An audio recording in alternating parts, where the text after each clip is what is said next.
Barisha. Diamante. Durante with a free header.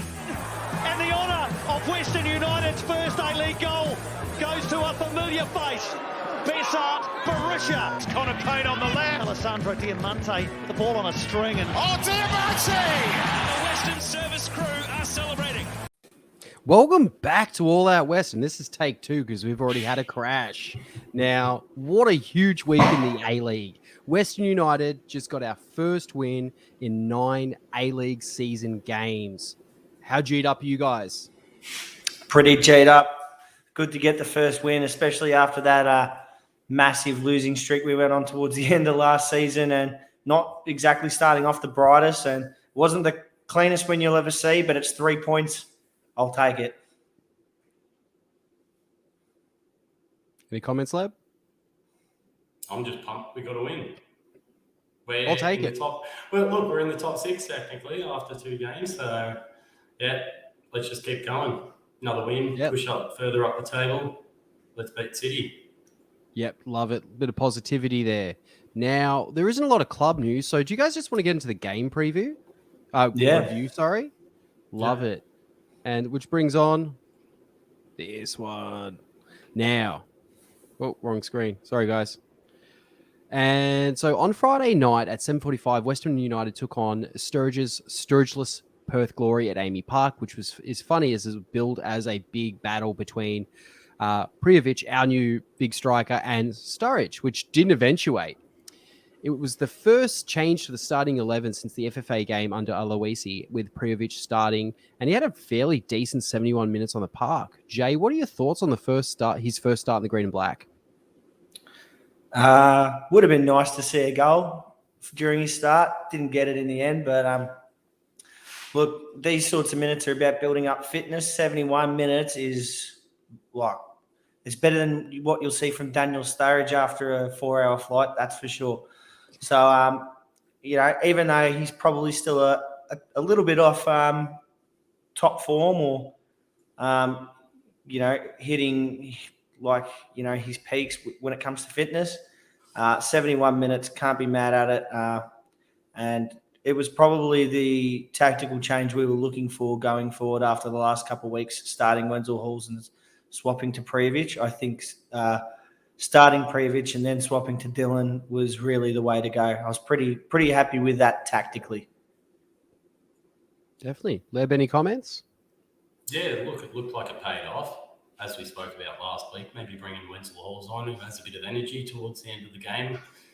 It might work, and look, it did. He ended up getting a goal. It wasn't the best goal you'll ever see him score, but he was in the right place at the right time, and crucial goal, 3 points. But back to Prijovic anyway. I think, getting some minutes under his belt, especially, anything over 60 minutes we hope for. So an extra 10 on top of that's a bonus. I think he'll get better and stronger, and we saw glimpses of what he is capable of. He's big, he's strong, he's quick, and he definitely worked hard while he was on the pitch. So excited to see more come from him. Yeah, definitely. I was a big fan, and I think that switch around of who started was really impactful. On a different note, although dominated possession the first half with Western United, Fornaroli was dangerous and had a very close set piece later in the game. But in my opinion, he was most proficient in appealing for frees and handballs. What were your thoughts on how he performed? Bruno? Yeah, always going to be the danger man. He's always going to look for that contact and try and draw fouls. Any good striker does. I think we actually negated him pretty well, even though he did have that chance later on in the game. He's looked pretty dangerous, I think.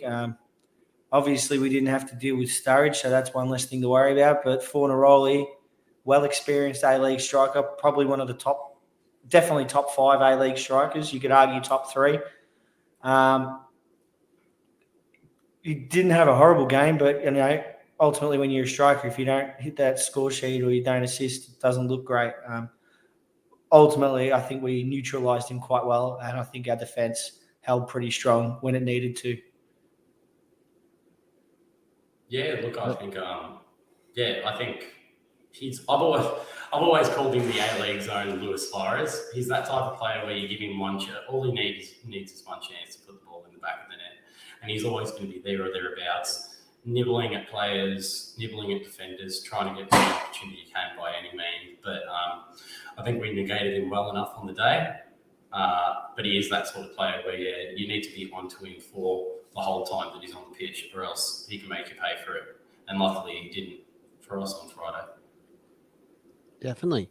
And one of the two moments on the cusp of brilliance was Diamante around the 20-minute mark. He attempted a long ball from the middle of the park, which was perfectly on target, but Perth glovesman Brad Jones just manages to nudge it out. And you can see the smile on his face. Were you guys just G'd up by the possibility of this happening? I actually missed that one. I only realised it happened a little bit later. So, once I look back on it, watch the replay, I thought, that would have been amazing if it went in. But missing something like that would have been a little bit disappointing too. But look, any goal's a goal at the end of the day, and it would have been one more on our score sheet. Watch this space, though. You've seen already a few long shot attempts happen, not just in our game, but in the A-League so far this season.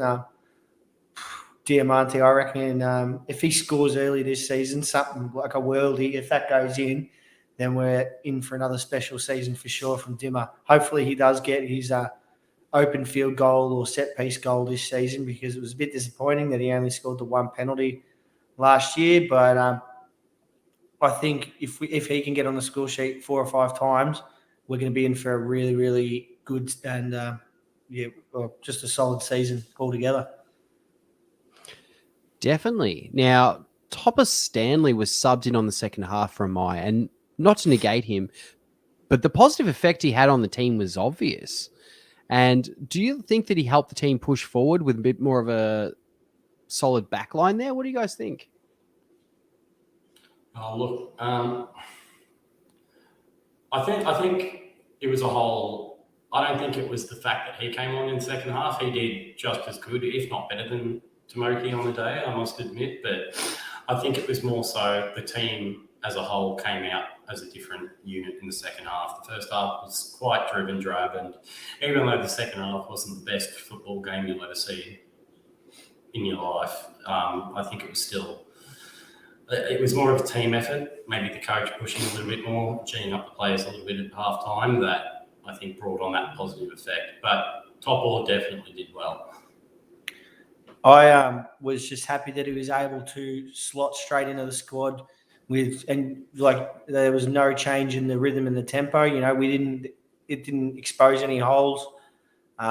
He slotted in perfectly and played that position perfectly. It's not like, sometimes you bring a sub on and it can throw out the rhythm of the team. I mean, of course, we weren't playing top quality football at that point, but it's not like Topor coming in just threw us into a spin and allowed Perth to get on top of us. I think it was a good substitution. I don't know is this Tomoki injured or?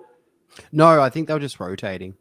Just rotating, yeah, because he did look a bit tired at the end of the game, so maybe he hasn't had the best preseason. But he was pretty close to getting yellow carded. There was some really...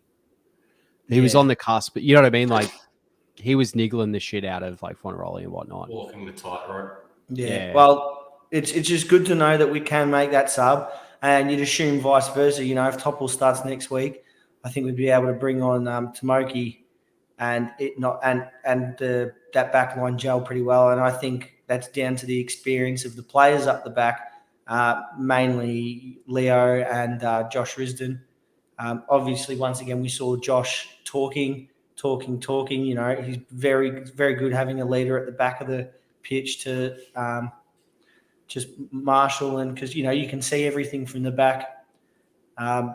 Even I did notice Jamie Young was actually ordering the guys around and actually kept a pretty tight back line as well. So all in all, our game was pretty solid defense wise, and really can't fault them. And that goes over the course of both games, I believe. If you saw Victory's game, they pounced on every miscue from Brisbane.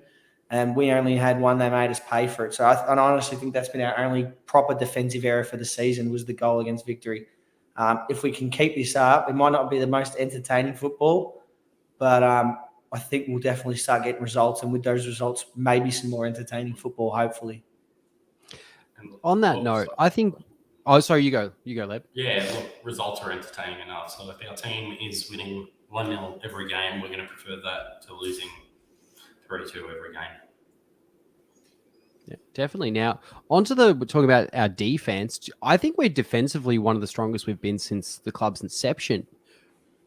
What do you think of that statement? And who are your preferred centre back pairings this season? I think it's completely accurate, that statement. I think Leo's our best central defender that we've had. Maybe Durante had a better A-League career. Well, that's for sure. Yeah. He's played in there for a while. But he was at the twilight of his career. Yeah, I think our best centre back pairing at the moment is Imai and LaCroix. It's also it's hard to kick Nikolai Topor-Stanley out of that because he was very good on the weekend. But I'd like to actually know your guys' opinions because I think it's a very hotly debated topic, and we could just go and talk for a while about this. Look, it is tough. This is probably the season we would want to be playing three at the back because we've got three standout centre backs this season compared to last season where we had a lot of injuries and we weren't quite sure who our best pairing were. I think we'd have it locked in this season, but yeah, unfortunately, it's not how things have worked. So I'll go exactly the same as Jay with Maya and Leo at the back, even though Topor-Stanley is a quality A-League player and has been for some time. I think it is just a bit more about that Durante factor with him. He is a bit older now at the twilight of his career, and you can't rely on him to put in 90 minutes week in, week out. Especially, look, in another week we've got 3 games in the 1 week, so we can't expect him to be playing everything, but him as another option is a fantastic option to have. I do see us rotating in and out those centre backs as well. Even not playing Leo one game, you could play Tomoki and Topor at the back. It's just good to have that ability to chop and change. Definitely. I personally am a big fan of Topor-Stanley. But I love Tomoki Abai. I'm so conflicted. It's a hard one, but just to be different, I'll go Topper and I'll LaCroix. I think that'd be quite fun. Yep. Now, going on to another good moment, Wenzel Halls came on for Prijovic, and you could tell he'd been training with the team for some time. You know what I mean? That their chemistry was there with the forward line, with Payne, with I think it was Price at the time, and it resulted in a really controversial goal. Do you want to review it and have a bit of comments on it? Yeah. Let's do it. And finally the breakthrough arrives, and you have to say it has been coming the last few minutes for Western United. Thoughts, guys? Still don't know how he managed that. The ball sort of just magically pings around, and then all of a sudden it just appears in front of him. Right place, right time. Yeah, obviously hats off to Connor Payne because he was the one that put the ball in that area, and those are the sorts of balls we're looking for. Some chaos balls, low and hard, where the strikers can get them, and look what it gets you. It gets you a goal. He's got to be there to finish it. So he was. They were appealing for offside pretty heavily, but it would have been VAR checked, and I didn't see anything. I think he was pretty well covered. Yeah, a lot of people were screaming about the fact that the ball may have potentially crossed the line, but from that angle, it is hard to see, I'll admit, but it doesn't look like the whole of the ball has crossed the whole of the line. It doesn't look as clear-cut as the disallowed or the goal that was never given for Newcastle Jets in our FFA Cup game. I think that was a lot more clear-cut. And the fact that there is VAR, it definitely would have been reviewed. It was an on-field decision as a goal, so I think it would have been very harsh to overturn that when there weren't the right angles to see a conclusive. Yeah, it's really one of those benefit of the doubt on-field calls. I feel like if the on-field call that did go out, it would have stood as not a goal because there wasn't the conclusive angles to actually see it. Which brings up another point. I feel that I think we should have not better camera work, but cameras in better areas on the pitch. Yeah, we don't have the money for it, man. Yeah, I'm not talking about goal line technology because that's a lot of money. We don't have that in the A-League, but I'm saying that I think maybe we should have at least a few more cameras in better positions than they are. I don't think that angle kind of justifies that. And if you are a Perth Glory supporter, you will look at that one with a little bit of disappointment because you can't see what's happened conclusively. No. Yeah, it's one of those things like, I think football, you've always got to just take it as it falls.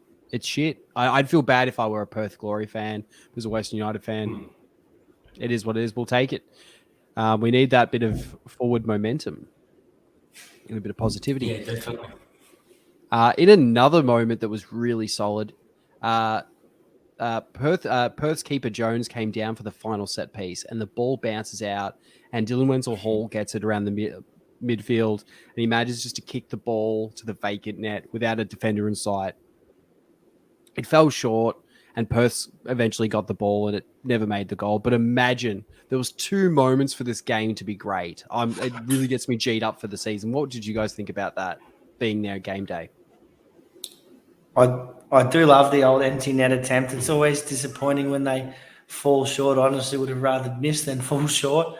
Yeah. But yeah, he's having a crack, and he's got the awareness to know that. So that's the sign of a good striker. Might not have the power to get it done, but if he works on it, yeah, we liked Dylan. We were always very keen when we picked him up, and I still think he's got, even as good as he is, I think he's just beginning to unlock his potential. So very happy that we're going with that sort of exciting sort of young player. Hopefully the passion that he's been showing in the last couple of weeks actually rubs off on a few of the other players that seem to be playing a little bit more by the books, which is good. You know, you can't have everyone trying ridiculous things all the time, but I think a bit more risk-taking and a bit more composure in some areas, and we will be scoring some cracking goals this season. Yeah, definitely. I think because you can see him hit a ball, I think the power thing was more the fact that he knew he didn't have too much time to actually take the shot. And yeah, his footing wasn't quite right.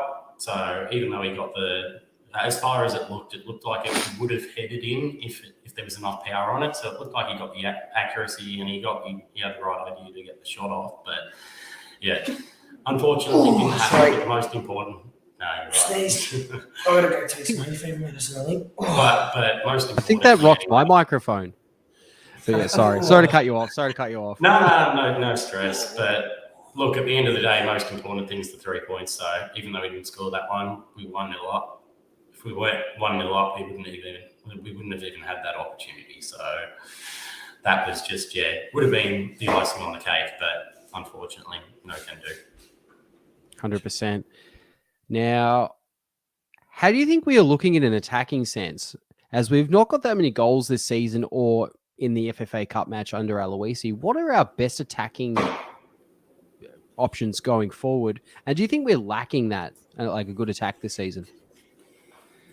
It's really hard to know. I think it's more about time. I think the team just hasn't had time to gel. Privic hasn't been in our squad for too long. You see Reddy Crin, who's a creative midfielder, hasn't been part of the playing squad yet on match day. So he's still got to get up to speed. But we've got potential and we've got real talent there. We've got young good players like Dylan Parias. We've got Dylan Wenzel-Halls. We've got Lockie Wales, and we've got those older experienced heads like the Priviches and the Crins that can really open things up. And don't forget Diamante as well. He can pick any sort of pass on or any sort of cross on any day of the week. So we've got the options there. I feel maybe we've been focusing a little bit more on staying tight defensively and working on that a bit more. And as the season continues, I think we're going to open up and be a little bit more attacking as you see the players start to gel together a bit better. I think a case can be made for a lot of teams, actually, including West United, having all the pieces to the puzzle. It's just whether or not they can solve it. A good example would be Western Sydney Wanderers. On paper, I think have probably a top 4 side if they can really get things going. But they've looked like just absolute shit. Their first half during Newcastle on the weekend was one of the worst first halves of A-League I've seen from a team in I don't know how long, and they were lucky to go in 1-0. Yeah, and honestly, I think Newcastle have one of the weakest sides probably on paper, if not the weakest side on paper. Yet tactically they were able to outplay Western Sydney, and I think Western Sydney just got by off a little bit of luck and the skill they had. They completely dominated them without making their chances pay. So I actually put Western United in a very similar spot to Western Sydney, except I think we're a little bit further ahead in the development of our team gelling, at least at the very back. So just capitalising on all the players Caleb listed going forward, we've got all the puzzle pieces there. Once those players, your Pariases, your Wales, Prijovic, Wenzel Halls, and then we haven't even got into the youth as well. That we have to call on. Once all those players can really start putting it all together consistently, we can really, really challenge for definitely finals and maybe even I'd say I'd be happy with a top 4 finish. I think would be. I think if we finish 4th, that would be an accurate representation of where our squad's at, because I do think the other two Melbourne's sides look a bit stronger at the moment. Actually, Victory looks the strongest. On paper, at least. Victory looks the strongest in form on the park at the moment. Victory, I think, beat City, and I think we were actually unlucky. I was a bit worried after our Victory game, but after seeing what they did to Brisbane, I'm thinking maybe we might have got away with not copping a thumping, or had we got a point out of that game. That's a game where I feel like both teams did deserve a point. So I don't think we deserved the point in the Victory game. We can argue that. I think we were not good enough going forward to deserve a point, and Victory have been capitalising on chances. If we can make a few more chances and then capitalise on them, we can beat any team in the league on any given day. But I think most other teams can as well. So as good as we can be, we've got to really watch out for literally every other club. It's going to be a very competitive season of football. Another fun one. Yeah. Great one. Now, here's a bit of an odd one, but what changes would you have made to the squad in retrospect? You got the win, so no changes. No. Honestly, I can't really think of any changes to make. I'd make one, but you know what it is already. Well, yeah, I'm going to tell you. Ryan Scott in for Jamie Young. Oh, are you guys still on that? Jamie Young. I'm not going to get into it, but I'll just say that's the one change I would have made. I want to bring in Ryan Scott. And I do like Jamie Young. I like Jamie Young, but I had a really good think of it over the week. And you know what? Scotty was there for us when we needed him. It's time to bring him back. Okay. I reckon he'll get his go if Jamie Young doesn't perform. I think it's gonna be very performance based. And who knows? This FFA Cup's coming up on this next Tuesday. Yes. So that could be where he gets a go. Or maybe even Jamie. Even Charlie Emery. You never know. Nah, too early for him. You've got to play Scott, or even maybe they might play Young back to back and then play Scott. But I think you've got to give Scott a run, man. At least give him the FFA Cup game. At least give him that. Yeah, but yeah. Well, last week we said Rene Krinian for Lustica, but Lustica was very consistent and actually played a good game as well. So in a bit, Lustica got votes. Well, did you want to guys get into voting? Yeah. Okay, who did you guys vote? Well, as I mentioned, Lustica got some votes from me. I've actually got to pull them up because I've forgotten off the top of my head. But I'm pretty sure that I gave Connor Payne the 3. Yeah. He gave Connor Payne the 3. He just ran. Yep, got him there. He just energy all game, ran the show from the left, assisted our goal as well, which was very impressive, even though it was a bit dubious, some people might say. Lustica, I had 2 votes. I felt like it was a bit of a role reversal with last week, the way Kilkenny ran the show. I feel Lustica was... I feel like he put in a bit more energy. There are a couple of times when Neil got caught in possession, whereas I didn't see that happen into Lustica as much, and Lustica did play a few awesome balls throughout the game. So I've given him a 2, and for scoring our goal and just for having a bundle of energy, I've given Dylan Wenzel-Halls the 1. For my votes, I gave Connor Payne the 3 as well. Providing he's really starting to stand out as an attacker again this season. Like, I'm very happy with that because we've seen him play everywhere in his A-League career. And when he came to Western, he had to play in that wing-back role. And now he's able to push forward again. And it literally, that goal was all him. Of course, Dylan was there to slot it in, but, almost any player could have. But, yeah, I was very happy with his output. So 3 votes to him. My 2 votes went to Neil Kilkenny, I believe. Yep. I was very impressed with Neil once again. Like Caleb said, Lustica might have had the better game. From what I saw, though, I believe Neil's a natural leader on the pitch. I saw him talking a lot, marshalling around. He was very good in organising the set pieces. Still too many short corners, but just starting to execute them better and better. And for 1 vote, I gave Leo because solid defensive performance, and he was out there running the show up the back. And, ever-present figure every time Perth went on the attack, and really never really gave them any clear-cut chances from my memory. There were a bunch of half chances and some decent crosses, but, Leo was fantastic at the back once again, so I vote to him. Well, that's really good. And in crazy news, Kelsey just literally messaged me just then his votes. So we have a correct... I'm not kidding you. 744. Perfect. He just messaged me. I've entered in the spreadsheet. Now, he's gone 3 points to Lacroix, 2 to Kilkenny, and 1 to Wenzel-Halls, which I believe is what I did. So let me double check that. It is good to see we've all got different votes though this week, because last week we were sort of all pushed into the one sort of area. I think I was the only one that was different, and it was barely different. It was one player swap, and that just shows you everyone sees something different when we play. I don't think we played perfectly, but we definitely played a lot better. So it is just good to see that we don't have that 1 or 2 standout players. We've got a bunch of players on the pitch that are all doing well.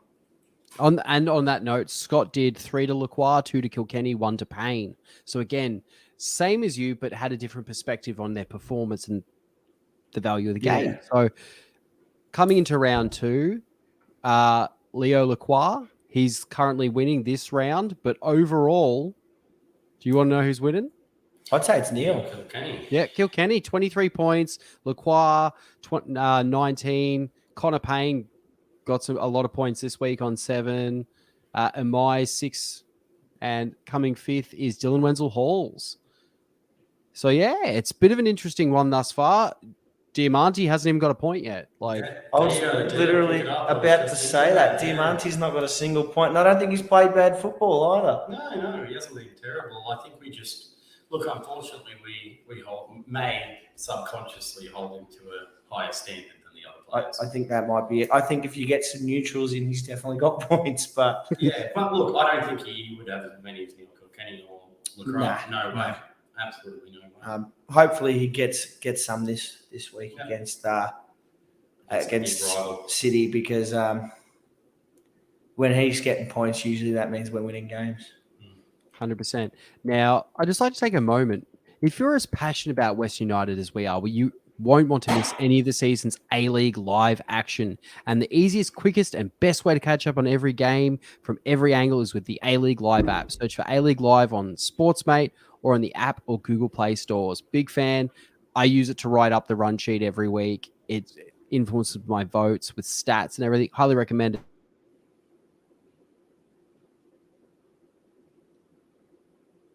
Oh, no. Have we cut out again? Shoot him a message. Hey, guys. We're back. Do you want to restart that? Yeah, we're back. That Nah, it's fine. advertising part or no? No, that ran. That was Oh, fine. okay. Yeah, we just missed it. Yeah. Yeah. That's all right. I just look. That's okay. Do you guys want to move on to The preview. our game preview? Oy. So on Saturday night, Western United take on the reigning premiers, Melbourne City at 7:45 at Amy Park. City are currently sitting second on 4 points after blowing a 2-goal lead against Adelaide United on Saturday. How do you think we'll line up for this one, Leb? Caught me mid-sit. I think it's going to be pretty similar. I think you could make a case for both Previch or Wenzel Hall starting up front. But I think apart from that, the only change we could see is a change at centre-back. You saw Topple Stanley coming in for the second half against Perth. So we may see him start ahead of Amine. I think we'll probably still stick to Amine. It looks like more of a fitness thing rather than an injury or a form thing on the day. So I think the only change we could make is maybe up front, maybe bringing Wenzel Halls in, but I think it's going to be pretty much the same. May see some different faces on the bench though. May see one Rennie Kroon get his substitute appearance. Definitely. Now, Jay, any thoughts? I don't think we'll be subbing Rene Kroon. I think it's probably not the best game to start him in. Maybe the No, I mean having him on the bench. Oh, sorry, like even have him on the, or maybe on the bench, yeah. But I think it'd probably be better to start him. I think it'd be better to start him in the FFA or have his first game in the FFA Cup game. I think they've got a lot of scary players. Obviously, McLaren, Naboo, Lecky, a lot of pace. So Tomoki, I have to start Tomoki just because even though he's not the most solid defender, he can match speed with them better than Topple can. Leo obviously can run pretty quickly as well, so keep him in. And start Caruccio against his former club to give him something to really fight for. Although I wouldn't be starting Wales against his former club, I'd actually start Parias because he's actually his former club. Yeah, but well, he hasn't played games like Wales has though. For City hasn't played as many. I think he only started one game. Oh no, he got subbed on for one game. He played a couple, but I don't even know if any was starts. But he was pretty young then anyway. But I would actually bring on Price because these are the sorts of games where I think he excels, and definitely like play.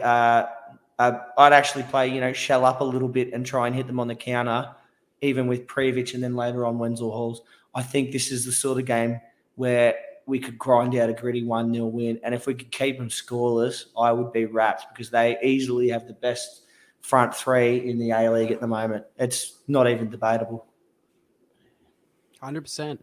Now, here's a bit of a question. Do you think it's make or break for any players in the squad this week? I think Lustig is actually still fighting for his place. I think if he has a standout game, then it's going to be hard for Rene Kroon to actually crack in. Yeah, that's what I think more so, rather than him fighting for his place, because I think there's still going to be squad rotation over the time. I don't think it's really make or break for anyone.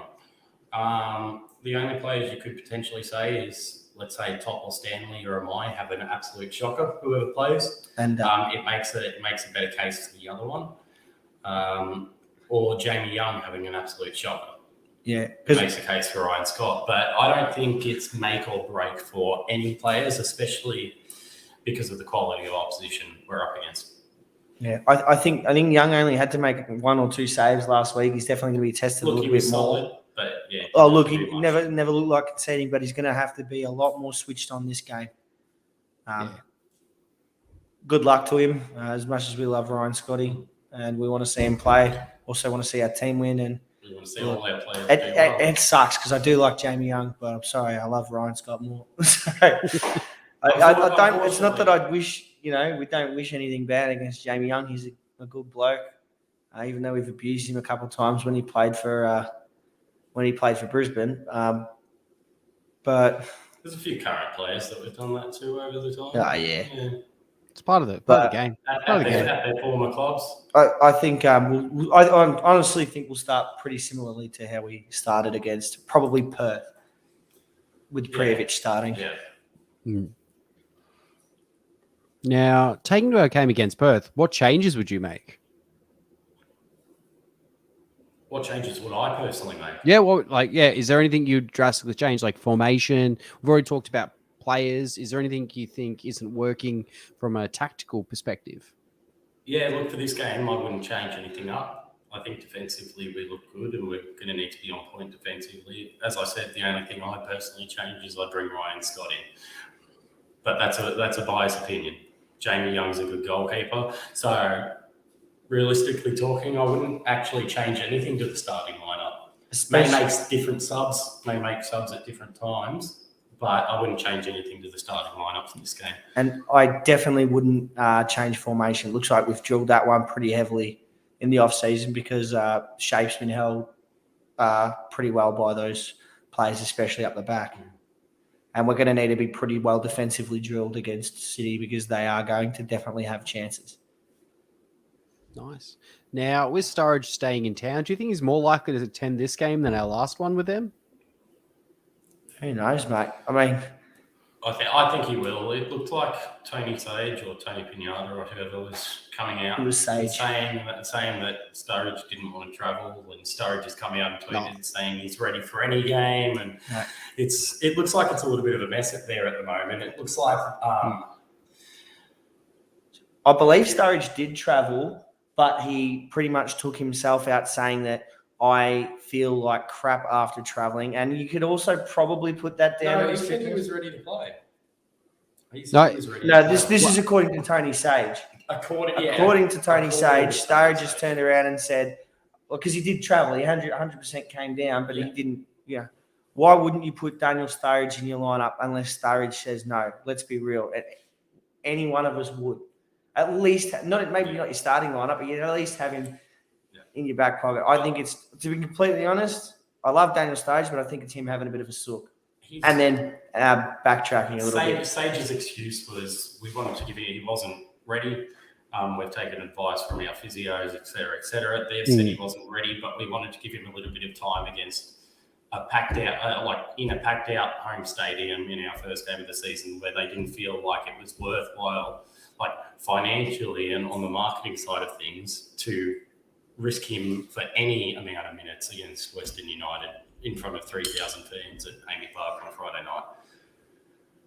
That makes sense. But he did cut. There was the initial thing by Tony Sage, and then Tony Pinata come out and clarified that it wasn't Sturridge's decision. It was actually the physio, as you said. But it did come off really bad, saying that he that press release. I think it was Sage did, but it adds to the quality of the game and the memeability, which I think that's what we're all about in this league. Now, score predictions. Now, last week, I think I went 2-1 to Perth. You were very negative. Yeah, I'm going to stay negative. 1-0 to Melbourne City. Wink, wink, because I've been wrong every week for the last 8 weeks. So if I pick City, then guess who's winning 1-0? So, yes, on the record, I'm going to go Melbourne City 1-0. Actually, I'm going to go Melbourne City 1-0 though. I think we'll hold pretty strong and they'll just edge us out of the game. But I don't think it'll be a poor showing. I think it'll be a good game. Yeah, I think it's going to be a very similar game and result to our semi-final back against them back in our first season where they beat us 2-0. And I think the result's going to be exactly the same. I think we're going to lose 2-0. We're going to put up a really good showing. We're going to be good defensively, but I think their firepower is going to be too much. I'll say one early goal, one late goal to Melbourne City to win it. I might change mine. Actually, I'm going to go 2-1. I think we've got at least a goal in us on the weekend. But 2-1 City. I think their firepower is just going to overwhelm us. I'm going to go 2-1, but back the boys because that's how I do. And I think it's going to be a Lacroix header from a set piece. And something really dodgy is going to happen and we get a goal. Lustica back heel. Yeah. Yeah. Well, you know what I'm feeling? I want Tomoki in my roof of the net goal like he scored against Perth. I Like would John love to see- Flanagan's one against Spurs, where it comes in and he just hits it on the half volley. No, where it doesn't actually hit the crossbar. It just hits the top net. Yeah. I reckon one of those would be sweet. It'd be good fun. Now, one final thing on that. How important is it for a good performance this week to keep the momentum going for this new squad? I think a good performance is even more important than the result for this week, honestly. Going into the season, these are the sorts of games where we'd look at and we'd think, okay, maybe we're not going to pick up maximum points. They're the sorts of games where if you'd asked plenty of fans, including ourselves, if we'd take a draw before kickoff, we'd probably say yes. So I feel like, this is one of the weeks where, and because it's so early on in the season, we've got our first win, we've got 3 points on the board. That's more than half the rest of the league. A good performance is more important than a good result this week, because that's something you can take on into the next week, into our FFA Cup game against Wellington, who have been good themselves, and against Brisbane, who have actually been quite poor. Yeah, I think it's very important to get a point out of this game at the very least. I think if we get a point out of this, that must mean we've played well to some extent. And if we don't, and we can at least say that we've played 2 of the top 3 sides and at least got 4 points, or a point from either of them or between them, which isn't the best, but it's like, hell, we're still up there. We're still fighting. It's more about holding our own. Put it this way, I'd like at minimum 4 points in the next 2 league games between City and Brisbane. I think if we can get 4 points between those 2, it'd be good. But also worth mentioning, Brisbane looked pretty crash hot against City. So City might turn around and play some bad football, just like they did against Brisbane. I think we're not going to know until on the day, to be completely honest. We can speculate all we want, but this is going to be I feel it's going to be a very seesaw-y, yo-yo sort of season where forms come and go week to week. One week you're good, next week you're shit, next week you're good again. So, just bring on Saturday. Bring on Saturday. I want to see how it goes down. And I think a lot of people watching the A-League would like to see how that one goes down. I think it'll be an interesting game for sure. Well, definitely. I'm interested to see what happens. Now, do you guys want to move on to Manscaped? Now, support for All Out West is brought to you by Manscaped, who is the best in men's below-the-waist grooming champions of the world. Manscaped offers precision-engineered tools for your family jewels. Manscaped just launched their 4th-generation trimmer, the Lawnmower 4.0. You heard that right, 4.0. Join just over 2 million men worldwide who trust Manscaped with this exclusive offer for you. Use the code AWAW21 at checkout for 20% off and free shipping. You read that right. What a bang-up deal. I'm a huge fan of this product. Yeah. If you're getting out and about post-COVID, you want to go clubbing, meet someone, I don't know, you want to get a bit of self-care up, feel good about yourself, I recommend this product. The Crop Reviver, bang up, especially if you're going out after you've been in the terraces all night. What do you guys think? Hey, all I'm saying is Christmas is coming up, and maybe you get one for your dad or something. Might not be the most appropriate Christmas gift. Maybe husband. I probably should have said that. No, it's time to spoil your great Uncle Pat. Yeah, exactly. Manscaped 4.0 kit. He's going to need that Crop Reviver after being in the terrace with you all day, especially after a long train trip home as well. Yeah, Christmas coming around the corner. It's a great gift. Your dad will love it. He won't be able to electrocute himself on it because it's all self-contained, induction charging. There's even a little light on there for when the power goes out. I had to use that the other week. I got caught in the shower. There was a storm and the light popped off in the ceiling. And guess what? I can still, I can still do some manscaping, mate. Absolutely. It's even safe enough for a child to use. Too bad they don't need it but it'd be safe enough for a child. No, you still got to be a bit careful. They say it's no nick, but if you're an idiot and just hack at it like a lumberjack going wild, then you're probably going to get yourself a bit of mischief. But it's like I said, it's completely self-contained, waterproof. You can do it in the shower. You can do it on the train, on the V line. They've got the shaver charger points on the V line. So if you wanted to bring your Manscaped and do a little bit of manscaping on the way to the city on the weekend, you can do it. It takes 5 minutes. You can do it on the train heading into the city game. So. Just get on it, fellas. Come on. And even women. Look, I know it's Manscaped, but women can use it too. Ladies, I want to see some of you buying this for yourselves and for your boyfriends. Yep. So don't forget, get 20% off plus free shipping with the code AWAW21 at manscaped.com. Your balls will thank you. Yeah, that was fun, guys. Let's move on to the the tipping comp. Now, it's been another big week. Do you guys want to see the tipping comp? We want to see the tipping comp. Yeah, I believe I actually did pretty well. I think I've had one of my best weeks in a while. I dropped off a little bit. Oh, I think You I've guys see rocketed that? up the table. It's coming. There we go. There we go. Yeah, sweet. So All Out Pests, which is me, I owned this week. I'm coming first on. Yeah, suck it. It'll be the last time I come first. Ethan, AWAW, and the dogs, and Look at Scott, and Corner Flag Games, all tied for first in reality. Let's be obvious here. Shout out to. I'll take it. Joker baby. Yeah, we know who that is. Shout out to Sherlock, Nick. Good to see you making an appearance on the pod in spirit. A-Track, shout out. What's going on here, mate?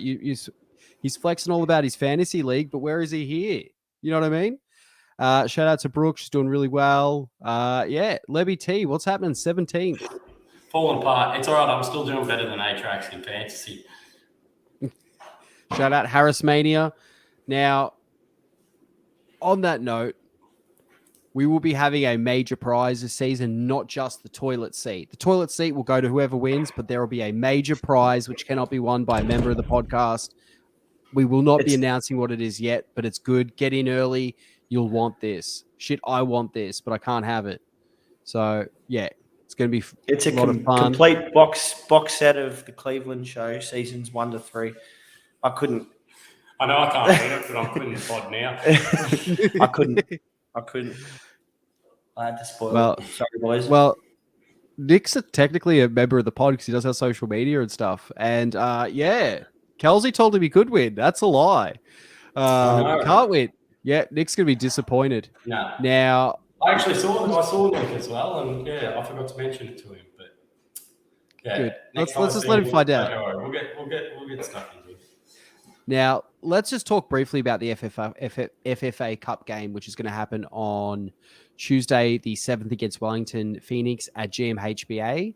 So it's a Tuesday night game. I think this is really important for the club to push for an FFA Cup go this season. What do you guys think? It's definitely a good opportunity. Wellington have been on fire, so it's going to be a tough game. But it's a great opportunity to go far in the competition. Whoever wins will be playing Avondale away next round.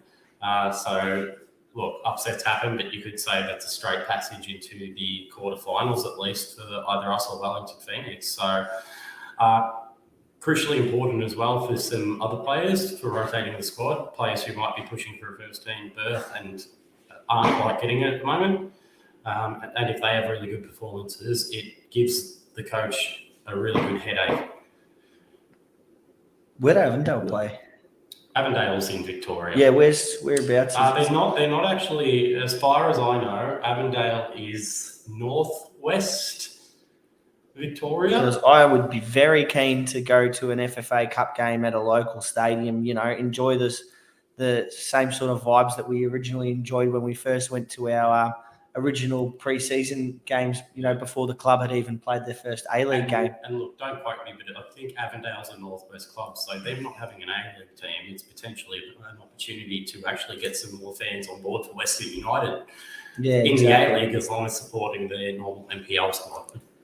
I don't think we're going to have a good fan turnout, though, Tuesday night in Geelong.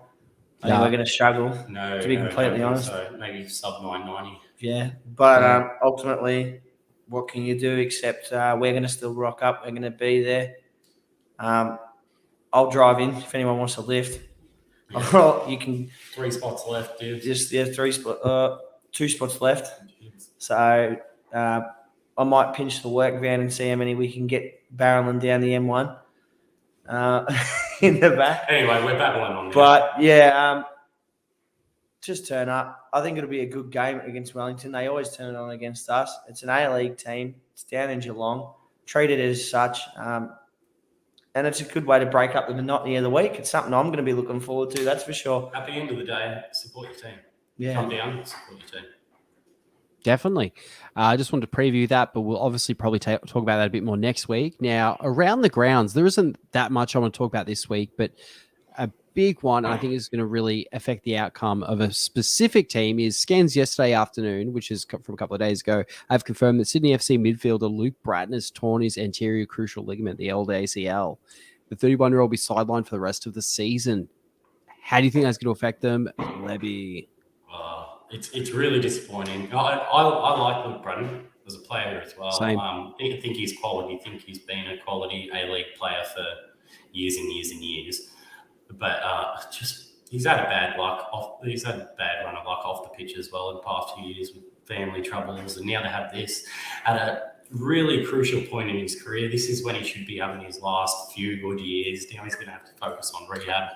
The whole season. It's disappointing, but I think it will have an impact on Sydney. You saw how important he was to that team last season, even though they didn't win the title. He's that kind of player that doesn't get the acknowledgement he deserves in the middle of the park, and he works hard. He dictates the tempo, makes the team tick, plays some awesome balls, and his composure's, especially for A-League level, is another level. So he scores the odd cracking goal as well. The cracking long shot. It's really a spear that it's happened at this point in his career as well, because you'd be hoping he'd be past all his injury problems and all those, because 31, you're getting towards not the end of your career, but probably the end of your peak. I reckon most players will peak between 27 and 32, where you hit physical, especially in the midfield. You see it in a lot of players. That's where your cross section of physical fitness, physical maturity, and knowledge of the game sort of all intersects, and you hit that peak. And I reckon he's probably peaking right now. Unfortunately, he's going to miss 12 months. And now Sydney are going to have to rely on that little weasel Max Burgess to come out and play some football for him. Hopefully I wish he did his ACL. No, I can't say that. But I can think it. No, but they're going to have to really rely on Max Burgess. And from what I've heard, I was actually popping in and listening to another A-League related podcast. From what I've heard, Sydney FC are really going to be relying on our former boy Max Burgess this year. They're really going to need him, and he's not going to be just a squad rotation player. They're thinking once he's fully fit, he's going to be one of their main players. So that'll be interesting to see if he can replicate what he did at Western at Sydney. Hopefully he can't, but fingers crossed. And one more thing is, and this I think is a good thing, short-term pain is the capacity at Adelaide United's Hindmarsh Stadium will be reduced to 11,889 due to renovations for the 2023 Women's World Cup, which I'm excited to see what happens to that stadium. I haven't been to Cooper's yet. I love Cooper's beer. You guys have all raved about that stadium, so I'm really keen to see what happens. And how good is it that's getting an upgrade in advance for the Women's World Cup? Short-term pain for long-term gain, in my opinion. What do you guys think? Honestly, might travel for a World Cup game. I think a packed out Cooper's Stadium with a bigger grandstand, which I think is what they're going for. Yeah. That would be absolutely rocking. It's a fantastic stadium. Probably not the best in the late afternoon when you cop that sun, but I think I'll get your shirt off and it's all right. I think a nighttime game at Cooper's Stadium would be just perfect. It's honestly. It's one of my favourite stadiums in Australia. It's probably the stadium I've had the most fun at a football game at in Australia. I like Amy Park, but there's also the rugby element to Amy Park, which sort of takes the ends out a bit, whereas at Cooper's Stadium, you're right on the action, You can, pretty much reach out and touch the linesman. Probably shouldn't, but you can. But to see that expanded on and become big enough to host a Women's World Cup game, very exciting for the World Game. Any money into the game is good, I think. Yeah. On that note, any cards for this week? Oh, I Hang did. on, there was one. We have one too. You should have got the red card. Oh, Rodwell. Yeah, oh, Jack Rodwell. You lucky boy in the West Sydney Newcastle game. Comes on, has a absolutely brilliant 5-10 minutes, nearly scores. He's just looking absolutely electric, class above the A-League. And then the way he went in for that challenge, it was absolutely disgusting. It's how it wasn't a red card. Shocked me. It was just one of those challenges you never want to see. All the weight on one player's leg, just gross. Should have been off. Should be out for the next 3 weeks. But yeah, I think that's what we got VAR for, to pick up those really bad ones as well. And that was a bad one. I'm going to red card Andy Harper for saying, should we apologise for the audio going out, not knowing the audio had come back? And guess what? When the audio come back, he didn't even acknowledge it. Actually, you know what? I'm going to rescind that card because that's a pretty cool move from Harper. Just pretending like nothing had happened. So I'm going to rescind that. I'm going to change that red card to just red card for Paramount. Get your act together, guys. I mean, they're not far off putting together a good product. What they need to do is sort out their streaming problems and add a scrubber so you can go back and forth and watch stuff in rather than just have a live TV channel going for the whole time. You know what I mean? I don't know if they have added that, if it's not just my TV, but I found not KO. live. It's like there's a live channel. However, when a new program starts, it shuts off and you've still got to put something new on. It's like if it was a live channel, that's fine. But then you also have your individual streams. But the thing is, they've got it over at 10 Play. You can do it. And you can't do it at well, no, you could, because I watched, Bellator on 10 Play. You can move it, but look, it's still very early on in Paramount. I think they're teething issues, and I think give it another month or two, and they'll have sorted out a few things and taken some people's advice on board. There's some basic stuff. I feel like you don't need feedback. You should know it, and having they should have the same accessibility as like something like KO, where you can rewind 15 seconds with the click of a button, or you can scroll back, or it just feels. Let's hope it feels like it's been half-assed a bit, and hopefully, they do improve.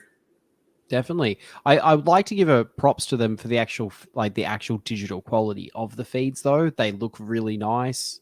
Like, they are actually decent HD as opposed to, especially on Paramount, as opposed to what was coming out of KO and not having to pay for premium KO, which is a con. I don't know whether it was just me, but one thing I did notice is that the quality upped even more as the audio dropped. It's like, oh, they've got more power going. You can't have both. Yeah, they're able to cater for it. Now, I'd like to give no cards for me today, but I'd like to acknowledge a really good West United player whose birthday it is Monday, the 29th of the 11th. Tomoki Amai. We love you, Tomoki. Tomoki. Very I'm going to regret that. I'm going to totally regret that. But we talked about it earlier, so it had to happen. But yeah, shout out to Tomoki. Big fan of what you're doing. Yeah, hope you're enjoying your day. And you probably won't hear this, so party on. But no, I'm sure it will. All the players listen to our pod. But we'll do the outro. We'd like to thank everyone for listening. Make sure you get to the game on Saturday and the FFA Cup. Don't forget to like, subscribe, and review. Check out the sponsors. Send us a message. Yeah, we're always keen to hear from everyone. All West, aren't we? All West, aren't we, lads? All West, aren't we?